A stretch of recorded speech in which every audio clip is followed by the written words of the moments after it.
आज मी तुमच्या सर्व प्रश्नांचं निरसन करणार आहे. कोणत्या याचा विचार करताय का? आता जाणून घ्यायचं असेल तर हा व्हिडिओ पूर्ण पहा.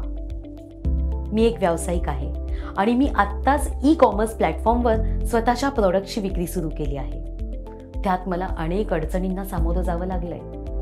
आता तुम्हाला प्रश्न पडला असेलच की मी हे तुम्हाला का सांगते, बरोबर ना?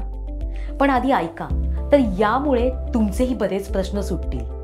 मला खूप जणांनी विचारलंय की ताई, तू ऑनलाईन प्रॉडक्ट विकतेस, तर आम्हाला पण सांग की या सगळ्या ई-कॉमर्स प्लॅटफॉर्मसाठी कोणते डॉक्युमेंट्स गरजेचे आहेत ते. तुम्हालाही याची शंका आहे ना?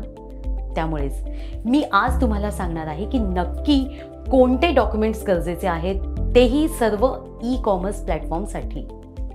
आता सर्वात महत्त्वाचं आहे ते व्यवसाय नोंदणी प्रमाणपत्र. जर तुम्हाला ई-कॉमर्स व्यवसाय सुरू करायचा असेल तर सर्वात आधी तुमचा व्यवसाय हा रजिस्टर असला पाहिजे. त्यानंतर ID प्रूफ म्हणजे Aadhaar card, PAN card, driving licence इत्यादी.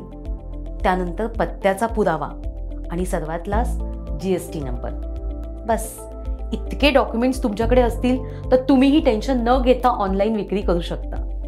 आता जा सर्वांनी आपले हे डॉक्युमेंट्स आहेत का ते पहा आणि हा व्हिडिओ सर्वांना शेअर करा.